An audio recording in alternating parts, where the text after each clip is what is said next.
Bienvenidos al ciclo de entrevistas de Mega Salud. En esta oportunidad nos complace tener una invitada estelar como es Viviana Pérez Zumbado. Ella es licenciada en terapia física y mediadora pedagógica. Realizó su diplomatura en reeducación pelviperineal en la Universidad de Chile y su formación junto a Guy Balancoach en esta área. Es la primera fisioterapeuta en Costa Rica en realizar rehabilitación del suelo pélvico. Bienvenida. No, encantada, un honor y muchas gracias por la invitación. Sí, aclararte de que mi acompañamiento con Balancoach fue en eras muy básicas de correo electrónico, pero él fue mi gran mentor en el sentido de que fue esa gran pasión por abrir este campo. Y pues tengo una maestría en rehabilitación neurológica y el doctorado en mediación pedagógica, así que ya son añillos en esta área. Bien, también debemos mencionar que es doctor en educación, otorgado por la Universidad de La Salle, también es magíster en terapia física con orientación en neurología, otorgado por la Universidad Santa Paula, es miembro de la Asociación Latinoamericana de Piso Pélvico, también forma parte de la Asociación Internacional de Uroginecología y forma parte de la Sociedad Internacional de Continencia. También es menester destacar que es secretaria en la región de la Conferencia Mundial de Fisioterapia. Vamos a dar comienzo a la entrevista sobre suelo pélvico con la presidenta del Colegio de Terapeutas de Costa Rica. Bien, para adentrarnos en el tema, quisiéramos saber qué hablamos cuando decimos suelo pélvico y qué estructuras lo conforman. Bueno, yo creo que sería muy importante pensar a quién le estamos hablando, número uno, si a quienes solamente o a público en general. ¿En qué sentido? Bueno, de que yo creo que los quienes tenemos muy claro los fisios de que el suelo pélvico son estructuras que se encuentran en la base de la cavidad abdominopélvica, donde son músculos, tejido conectivo, ligamentos, fascia. Y si nos escuchan personas que no son del área de la salud, son estructuras que permiten ser realmente un piso, ¿verdad? De una cavidad que es semicuadrada, por así decirlo, y que soporta y sostiene las vísceras para poder adecuarlas en una buena posición para que ellas funcionen adecuadamente. En las mujeres, ese suelo pélvico va a tener 3 orificios principalmente, que va a ser lo que es la uretra, la vagina y lo que es el recto. Si aquí lo pueden ver, aquí vamos a tener esos 3 orificios de donde va a estar la uretra, por donde salen los orines, el introito vaginal y el recto. Entonces, todas estas estructuras que ustedes observan acá son el suelo pélvico, desde la parte vulvar, y si lo quieres ver desde una parte más interna, eso es el suelo pélvico.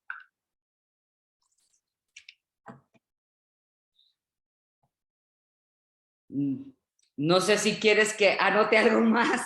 No, la verdad que nos parece perfecto porque va destinado al público en general. También tenemos nuestro público fisioterapeutas, pero en realidad este ciclo va destinado a la población en general, para que comprendan bien las bases de piso pélvico, una terapia que también le falta difusión, mayor difusión, y es tan importante. Entonces, ahora me gustaría que me explicaras cuál es el rol que cumple el fisioterapeuta en cuanto a suelo pélvico y en qué consiste el tratamiento. Bueno, en realidad me parece que nosotros como ingenieros del movimiento actuamos en cualquier parte del cuerpo en que se requiera movimiento o rehabilitación para el mismo. Entonces realmente, bueno, nosotros los fisios, kines, ¿verdad? Lo que trabajamos principalmente las disfunciones del suelo pélvico es cuando algo no funciona bien. ¿Qué quiere decir esto? Yo creo que hay un tema de normalización en las mujeres, por ejemplo, en donde se establece de que si llegas a cierta edad, después de un parto, hay fuga de orines y lo normalizan. Y como yo siempre digo, si vas a un supermercado hoy, vas a ver toallas, para incontinencia urinaria, y siempre que hay algo que se vende en el súper es porque alguien lo compra. Eso significa que hay una población que está requiriendo nuestros servicios, porque al final de cuentas estos sistemas de cierre son músculos que tienen que estar activos y que tenemos que conocerlos para poder entenderlos y poder comprender cómo se contraen y que esto no suceda. Ahora, hay multivariedad de disfunciones, ¿verdad? En el suelo pélvico en que nosotros intervenimos, pero yo creo que lo más importante de aclarar es que el fisioterapeuta trabaja el movimiento humano, y si esos músculos, ya sea porque hay una distensión muscular, porque hay una ruptura de este mismo, o porque hay una distensión de un ligamento, como pasa en un esguince de tobillo, puede suceder en el suelo pélvico igual, o porque hay una mala inervación, o sea que hay un nervio que no está llegando correctamente con electricidad a este músculo, va a producir diferentes tipos de afecciones. Hay multivariedad de patologías que nosotros encontramos.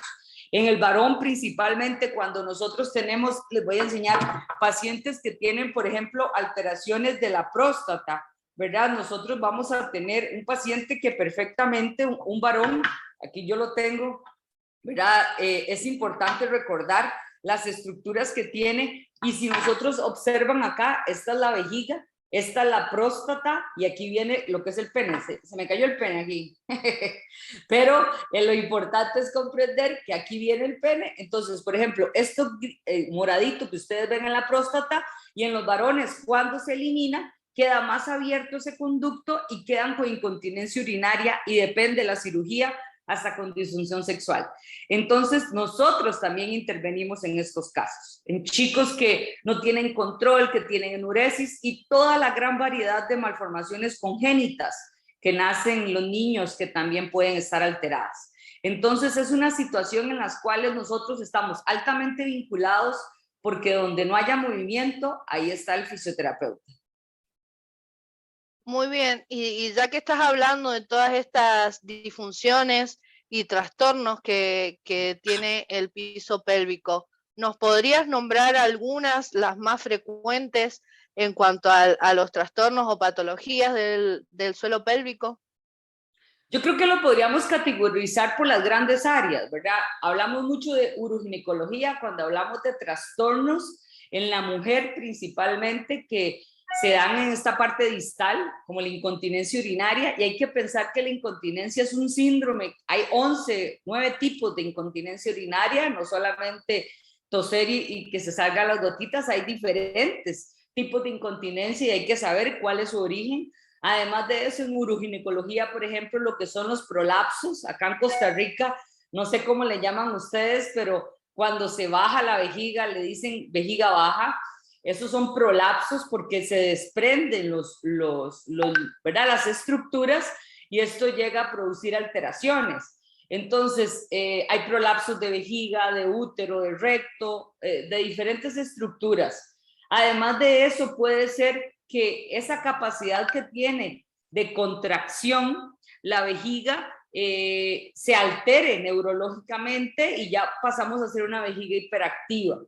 Entonces, neurológicamente hay también disfunciones que pueden llegar a producir otra gran área, que es el dolor pélvico. Este dolor pélvico puede llegar a producir una irritación del nervio pudendo generalmente, y estas situaciones llegan a darnos un dolor irritante, quemante, ardiente, que lastimosamente los fisios somos los últimos en ser consultados, porque el paciente cree que puede ser un cáncer.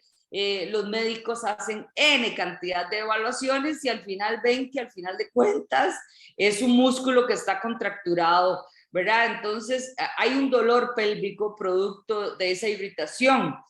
Como puntos gatillo, como en cualquier otra parte del cuerpo. Luego tenemos otra gran área, a mí me encanta lo que es la parte coloproctológica, todo lo que se refiere a incontinencia fecal, que realmente me parece que la labor de nosotros es vital para tratar de que ese esfínter anal vuelva a contraerse, que esa ampolla rectal tenga la capacidad de sentir las heces cuando están ahí, y porque es altamente discapacitante. Yo creo que Si a todos nos preocupa ponernos desodorante porque podemos oler feo, ahora imagínense en una persona que tiene incontinencia urinaria o fecal, se va a aislar de la sociedad y esto es demasiado complejo.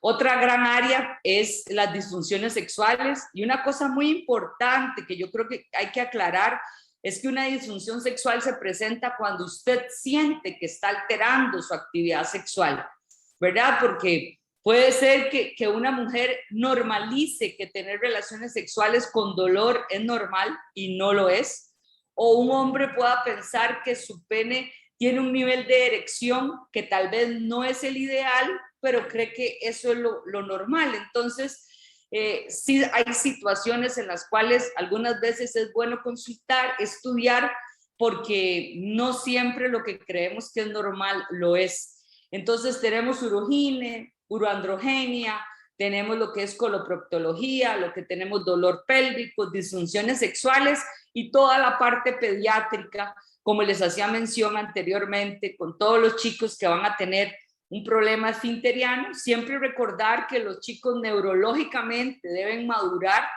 A veces nos apuramos mucho a quitar los pañales y neurológicamente el niño tiene que aprender a contraer su suelo pélvico y estamos hablando casi de 4 años, ¿verdad? Que hay un control adecuado, 3, 4 años, dependiendo la madurez del niño. Así que puede haber un trastorno, dificultades emocionales, separación de los papás, bullying en la escuela, ¿verdad? Que pueden llegar a producir incontinencia, enuresis. Y además de eso, todos los niños y niñas que nacen con malformaciones congénitas, que tienen que ser operados, que tienen que ser intervenidos para poder alinear, por así decir, o reconstruir áreas que pues no nacieron con ellas y vamos a tener un acompañamiento pues a un largo plazo. Otra gran área, pero que la podemos introducir en lugar de las anteriores, es los pacientes que tienen cáncer y nosotros trabajamos después de la intervención, en el sentido de que con las secuelas, aunque siempre, yo siempre digo que los países de Latinoamérica a veces estamos un poquito más atrás de los nórdicos, siempre es importante recordar que es importante trabajar antes y después de una cirugía. Igualito que una rodilla, es igual el suelo pélvico, no hay un músculo diferente, un músculo esquelético. Bien, te iba a hacer una salvedad, que el término prolapso también se utiliza aquí. Me gustaría que nos brindaras mayor información, cuáles son los métodos diagnósticos o los tips para detectar que estoy cursando con un dolor pélvico crónico. Ok, yo creo que una cosa importante es, número uno, sentir dolor, ¿verdad? El dolor pélvico crónico principalmente se va a ubicar en la región pélvica, pero sí hay que descartar cuando es un dolor agudo y cuando es un dolor crónico, ¿verdad? Los dolores agudos son espontáneos, ¿verdad? Que si se alojan en la fosa derecha, cuidadito porque puede ser una apendicitis y ahí sí nosotros no tenemos vela en ese entierro. Hay que descartar que haya una hernia inguinal también, pero el dolor pélvico crónico puede perdurar más de 3 meses, 6 meses, y es un dolor que se siente como un desconsuelo. Algunas veces cuando hacemos una historia clínica detallada, vemos que pudo haber existido un parto y ese parto pudo haber sido el bebé macrosómico muy grande y puede haber comprimido uno de esos nervios.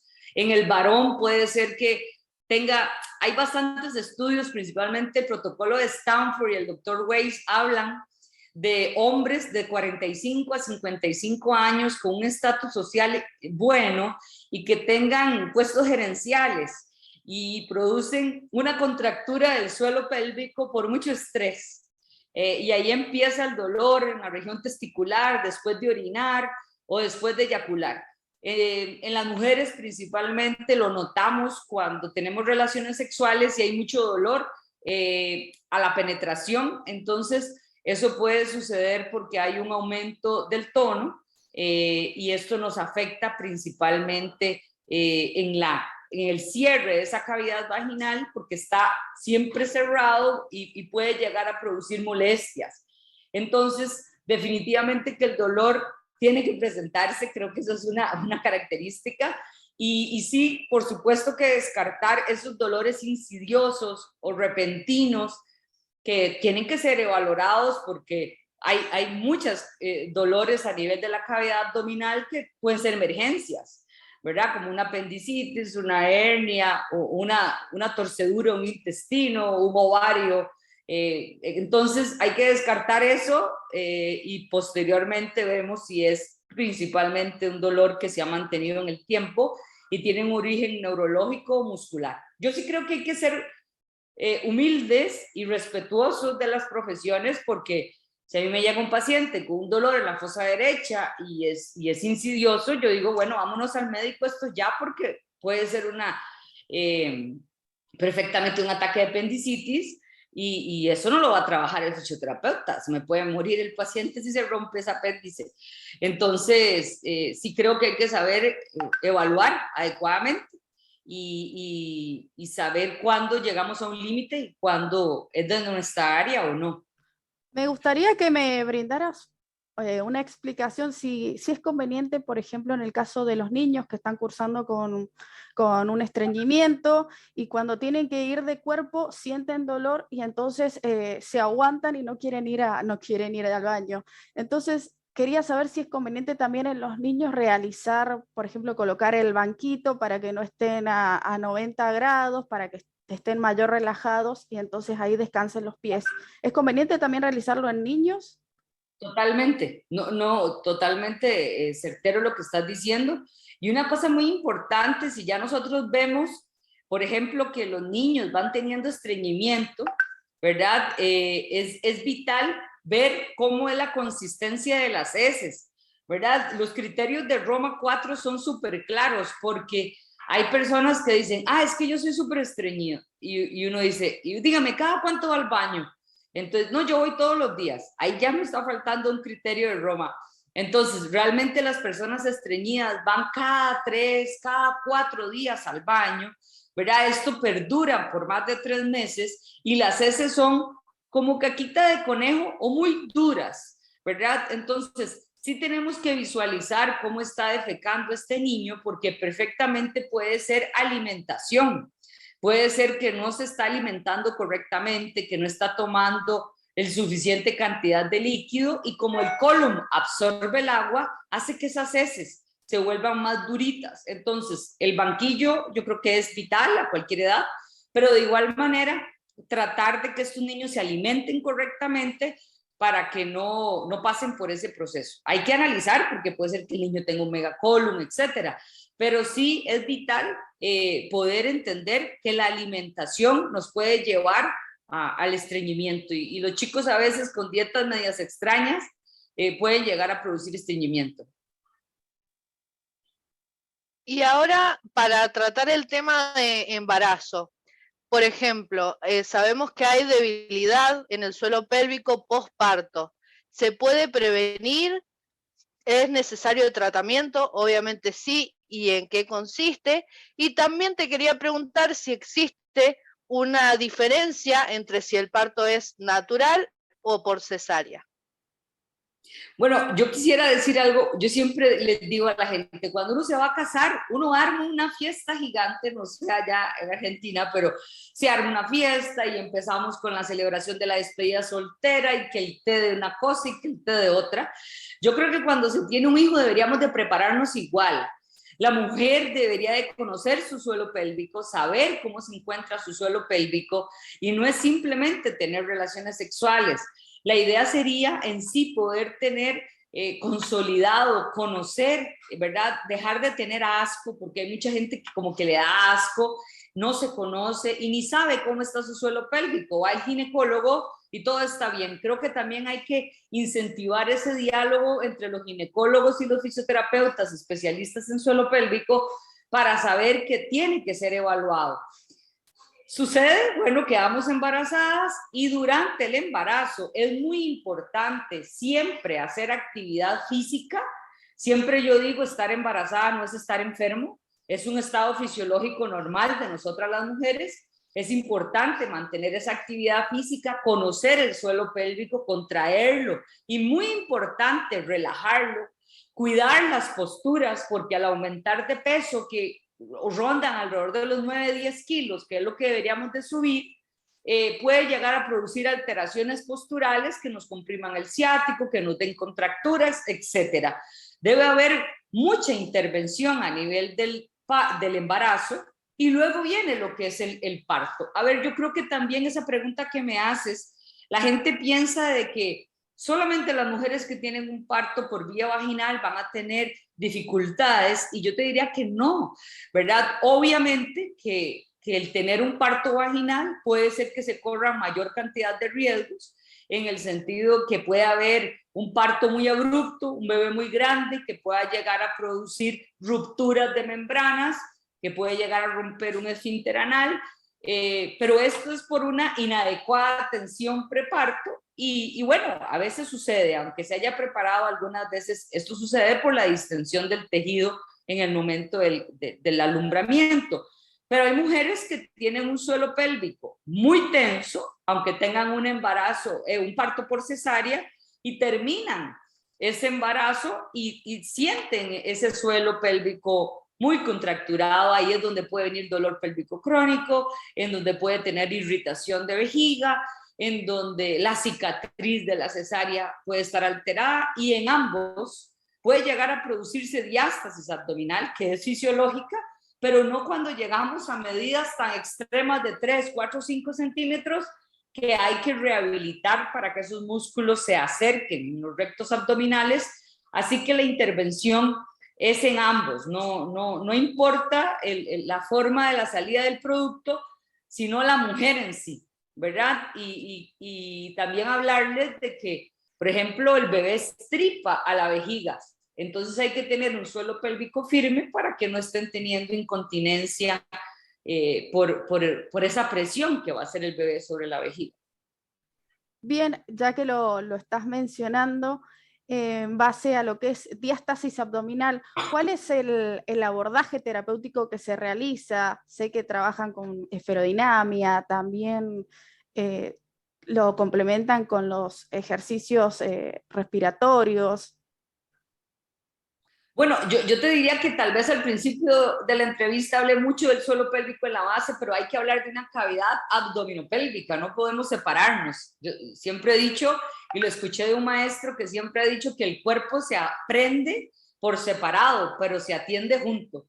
Entonces no podemos pensar simplemente en suelo pélvico, hay que pensar también en la cavidad abdominal, en el diafragma, en los músculos transversos, recto, oblicuo. Entonces, cuando hablamos de diástasis, que es esa separación que se produce a nivel de la línea alba, somos fisioterapeutas y debemos llevar el acto terapéutico en sí, una evaluación, establecer los objetivos y utilizar todas las técnicas terapéuticas que tengamos. O sea, el ejercicio terapéutico es la columna vertebral de nosotros. Podemos tener herramientas que nos faciliten el proceso, pero el ejercicio terapéutico es esencial. Así que definitivamente hay que identificar cómo lograr contraer ese transverso, cómo facilitar la contracción de los oblicuos.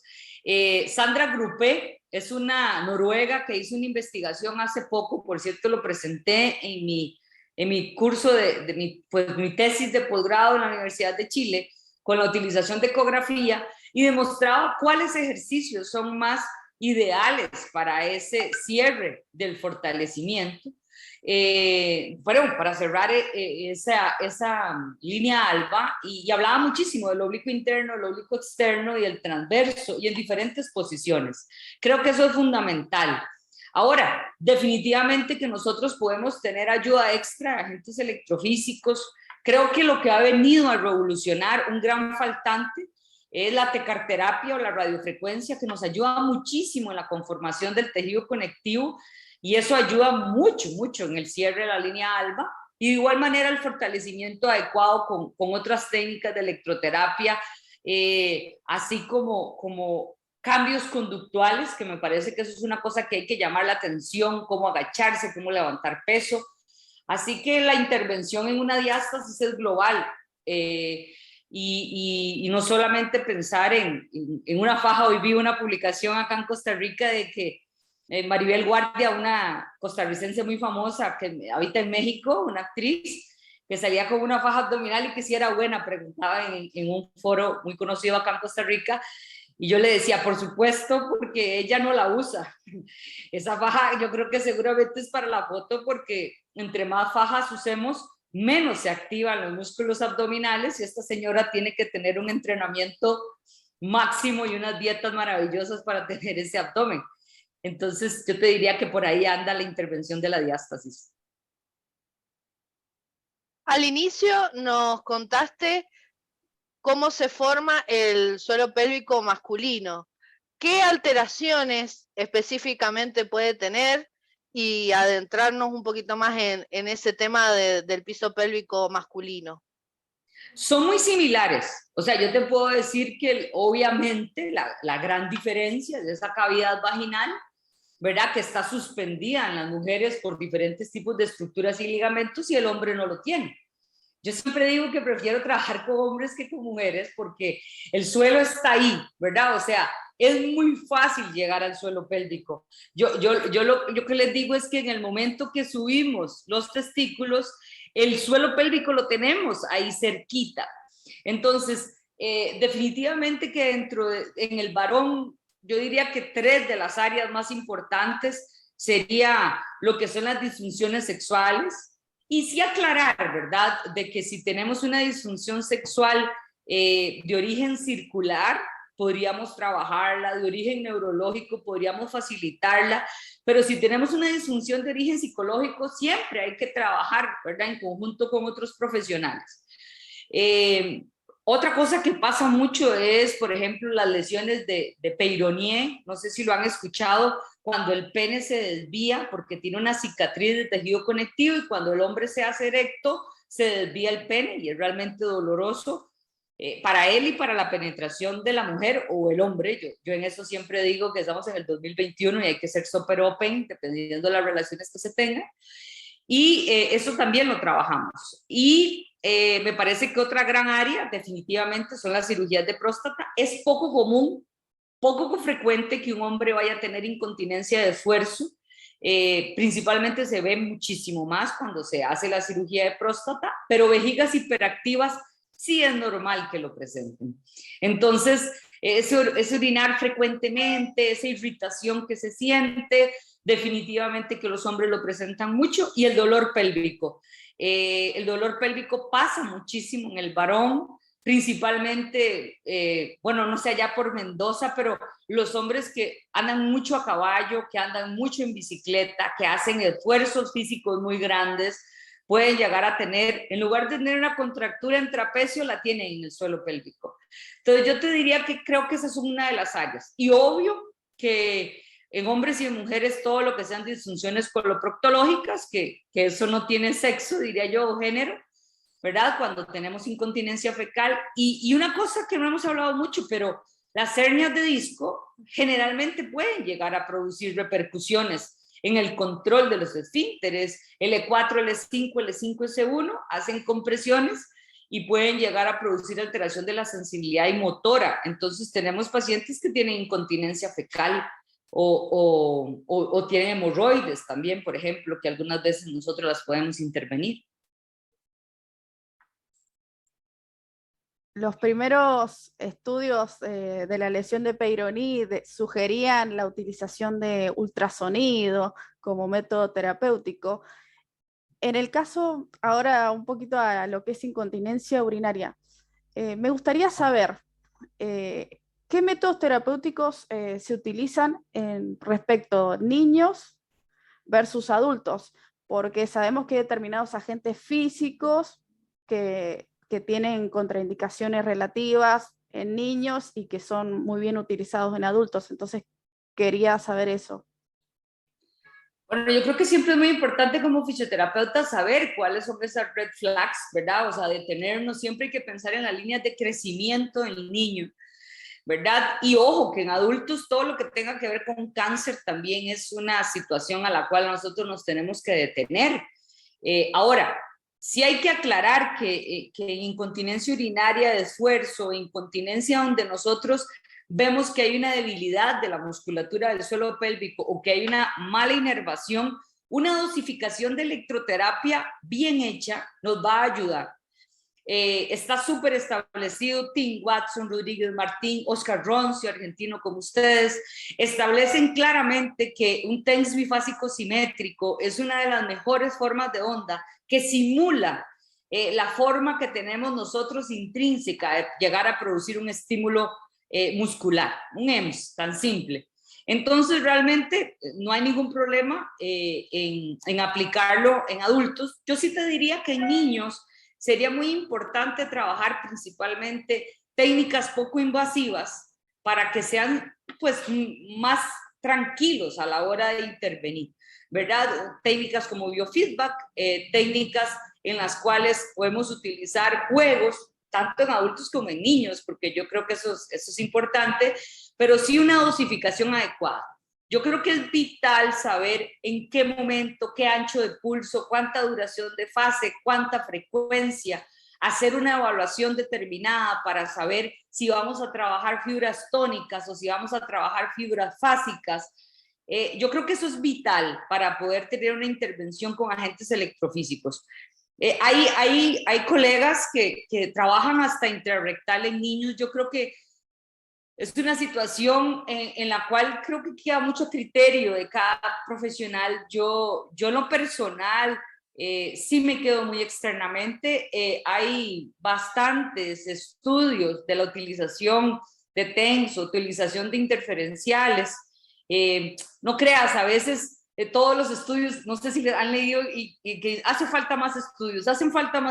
No, por supuesto, pero creo que en agentes electrofísicos queda en deuda que muchas de las investigaciones no se hacen con dosificaciones adecuadas. Y creo que por eso los efectos no son tan buenos. Otra gran técnica es la neuromodulación del tibial posterior o neuromodulación sacra, y eso ha actuado bastante bien. Esto nace realmente para disminuir la hiperactividad del detrusor y luego por secundario se ha visto que mejora otras situaciones, pero yo no soy del criterio de que hay que poner neuromodulación a todo porque no es lo correcto. O sea, pero mejora el tono, sí, pero hay otras alternativas también para el fortalecimiento muscular. Pero sí te digo que para niños me gusta más el ejercicio terapéutico, que haya un entendimiento de la situación que se está haciendo, estimulación tipo Ruth y si es necesario electricidad dosificada adecuadamente, pero intracavitariamente soy bastante recelosa con niños principalmente. Perfecto, y ya que nombraste, por ejemplo, existe el tratamiento con bolas chinas. ¿Qué opinás al respecto y qué otros accesorios se pueden utilizar en el tratamiento del piso pélvico? A ver, a mí me parece que cuando cumplimos 15 años nos deberían de estar regalando unas bolitas chinas a todas.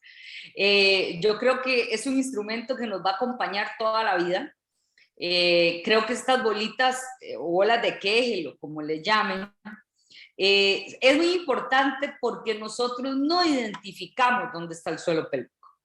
Creo que algunas personas incorrectamente le sugieren al paciente corte el chorro de orina.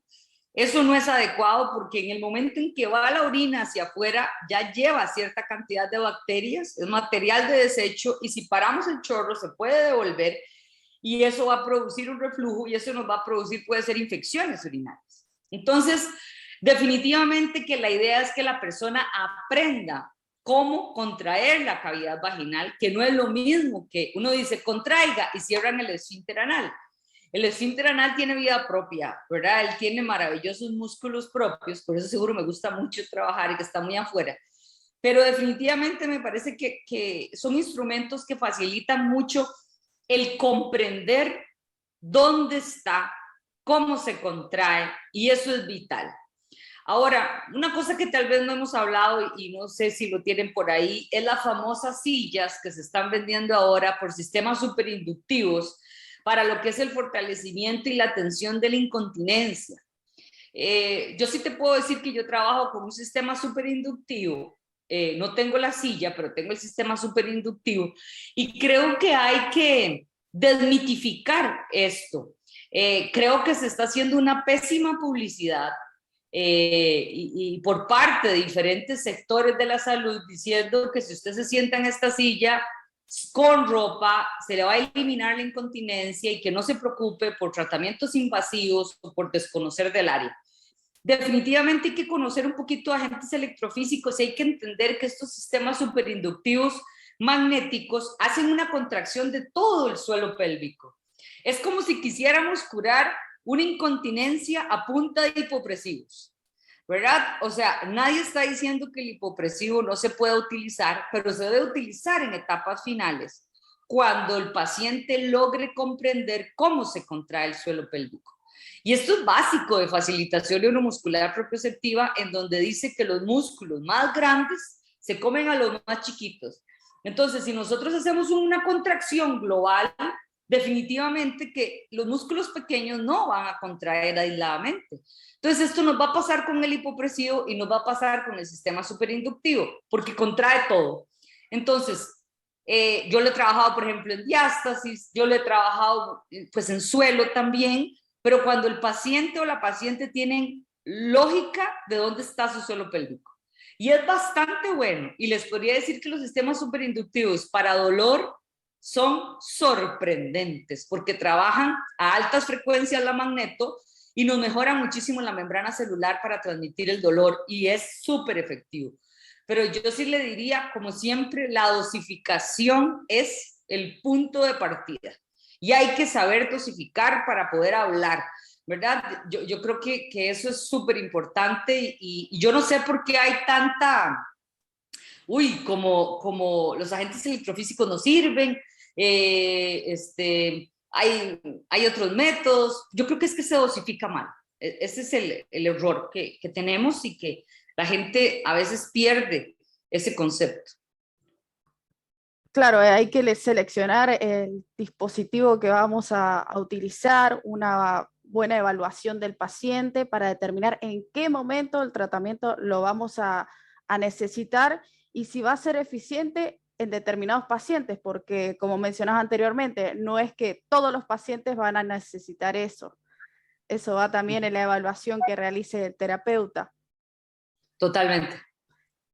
Ahora me gustaría que nombraras cuál es la importancia de realizar un abordaje del piso pélvico en adultos mayores. Bueno, yo creo que es una de las poblaciones más bonitas.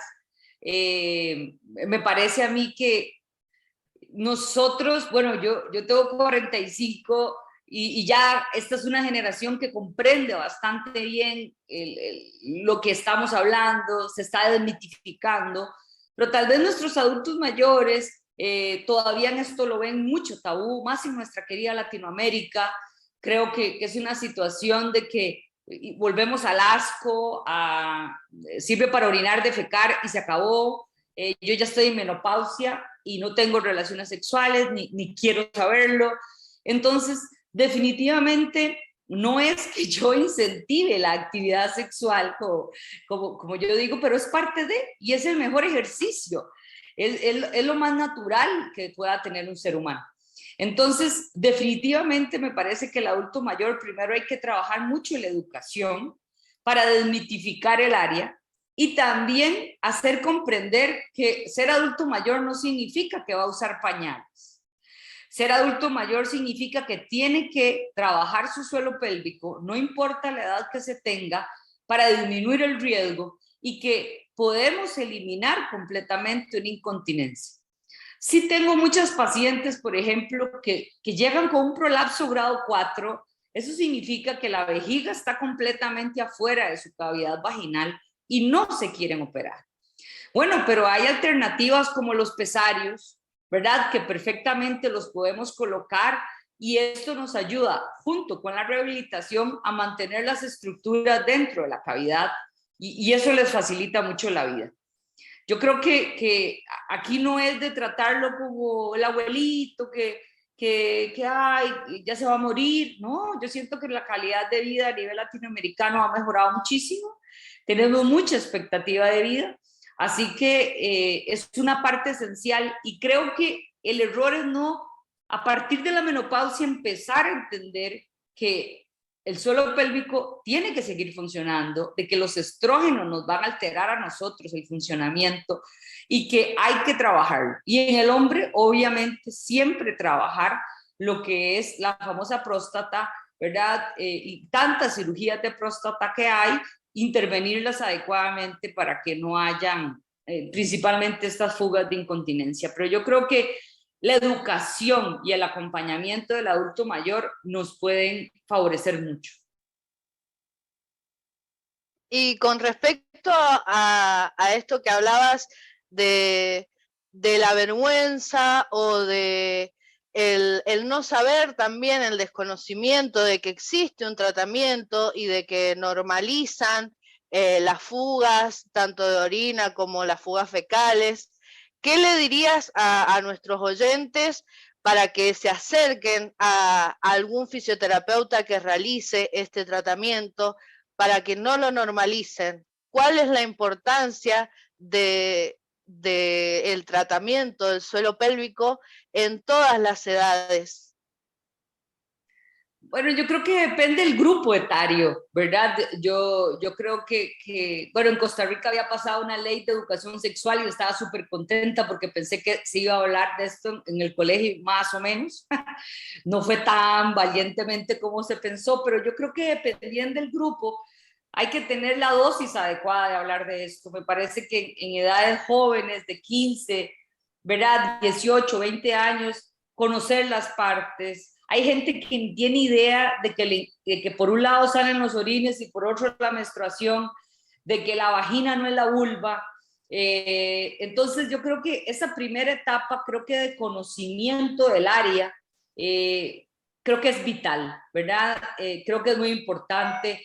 Luego ya viene una segunda etapa bastante importante de la mujer y del hombre, que es esta vida de joven o adulto joven, que ahí sí, yo creo que no solamente es, no, yo no tengo incontinencia, pero puedo tener, por ejemplo, una debilidad del suelo pélvico al hacer actividad física. Puede ser que no tenga una muy buena eyaculación en el varón, que la disfunción sexual esté presente, que haya dolor.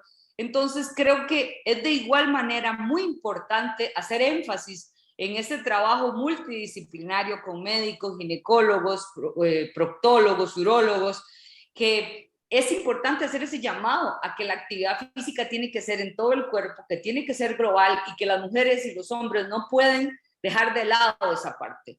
Luego ya viene esta parte de la menopausia y andropausia, que me parece que es el momento de tomar este bloque antes del adulto mayor para poder enseñar, si no se ha visto adecuadamente, cuáles son las disfunciones más frecuentes. Y repito, si usted va al súper y dentro de su canasta básica ya está metiendo toallas para incontinencia urinaria, sepa que tiene que trabajar su suelo pélvico. Yo creo que lo estamos normalizando mucho y uno ve que ya hay calzones o bloomers, no sé cómo le dicen ustedes, de diferentes marcas. Ok, está bien, yo no digo que no se utilicen, pero sepan que hay una intervención que puede eliminarle ese factor. Y una cosa muy importante, esto no se quita con una pastilla, esto no se quita con una cirugía, ¿verdad? Esto no se quita con láser solo, ni tampoco con la misma radiofrecuencia. Los humanos siempre buscamos la vía más fácil y creo que uno como gordito siempre ha buscado la dieta mágica y la pastilla que lo haga adelgazar en 3 días, ¿verdad? Cuando ha sido gordito toda su vida. Y eso no pasa, solamente con ejercicio y con dieta y con buenos hábitos eso cambia, o sea, no hay alternativa. Hasta las cirugías bariátricas fallan, ¿no? Entonces, yo creo que sí hay que aprender de que hay que activar la musculatura, de que hay que hacer los ejercicios y que eso es un acompañamiento que será a lo largo de la vida. No podemos desestimar de que tenemos que ser parte de la vida de cada una de las personas y eso es un llamado a la salud pública y más en este plan que viene de la OMS de Rehabilitación 2030 de actividad física. No es solamente para enfermedades crónicas como hipertensión, diabetes, que son muy incidentes en incontinencia, pero que también parte del suelo pélvico es una de las situaciones que mayor depresión causa y que tenemos que ser parte de esa intervención temprana. Muy bien, ahora me gustaría que nos comentaras sobre el podcast Conversando al Desnudo. Bueno, me agarran fuera. Bueno, Conversando al Desnudo nace en pandemia y lo que quería era que cada vez se aprenda más del tema, resaltar que hay fisioterapeutas de habla hispana, que hablamos español y que tenemos formación importante en cada uno de los países. Traté de entrevistar a bastantes. Me he quedado sentada este 2021, pero creo que voy a volver a empezarlo. Pero sí, tuve la oportunidad de poder entrevistar a España, Argentina, Chile, Colombia, de muchas partes, Perú, ¿verdad? Brasil. Así que yo creo que Latinoamérica tiene grandes fisioterapeutas en suelo pélvico. O sea, yo les puedo decir que Brasil es una máquina de producción científica. Me parece que Chile y Argentina igualmente tienen profesionales valiosísimos en el área del suelo pélvico y se va como cuando uno derrama agua y se va traspasando. Yo creo que aquí le damos, como dice la canción de Ricardo Arjona, le damos la vuelta del sur al norte, porque me parece que desde abajo ustedes vienen contaminándonos hacia nosotros del más al norte, y hay profesionales de gran experiencia. Así que fue una linda experiencia. Creo que hay que retomarla y enseñarle a la gente que desmitifiquen. Lo que buscábamos era un público pues cultura general, y además de eso profesionales de la salud que en el suelo pélvico que entiendan cuáles son las diferentes áreas. Y pues esa era la esencia de Conversando al Desnudo. Ahora hay una nueva idea de una versión más al público, de comprender, de salir de un podcast muchísimo menos científico y más práctico, y seguir con las entrevistas. Creo que esa es la versión que viene, que la estamos trabajando. Pero muchas gracias por preguntarme. Ha sido un proyecto, un hijo más mío, así que de verdad gracias, y ojalá lo puedan escuchar.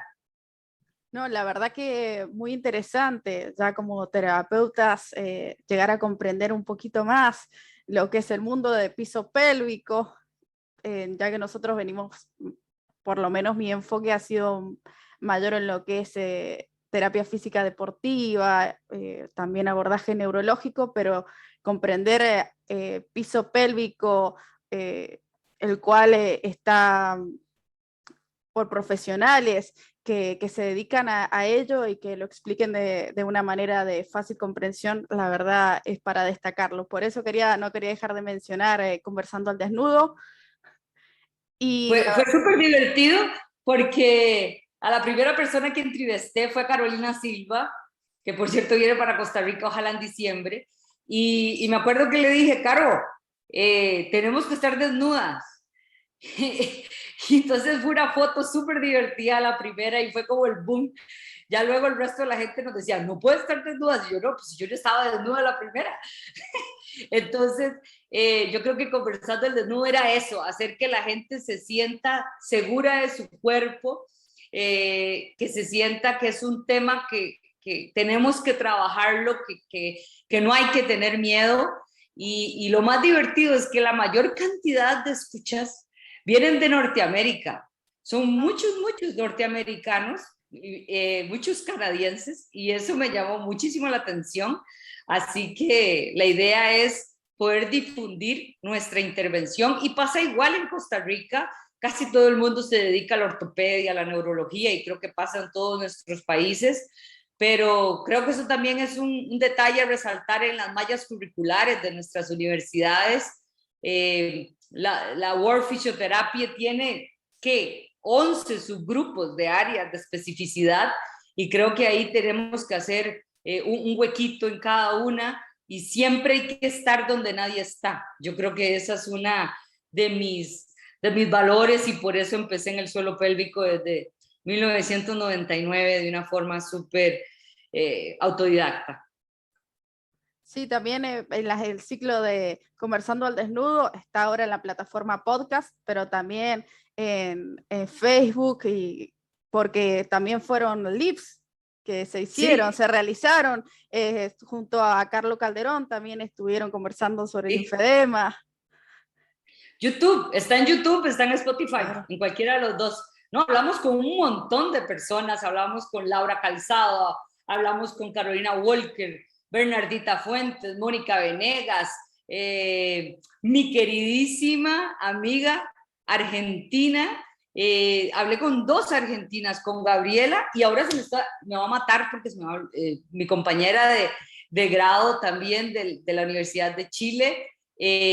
O sea, intentamos pasar por todos los rincones sin pasaporte, así que fue maravilloso, fue una experiencia súper bonita y vamos a ver si podemos continuar un poco más con la idea.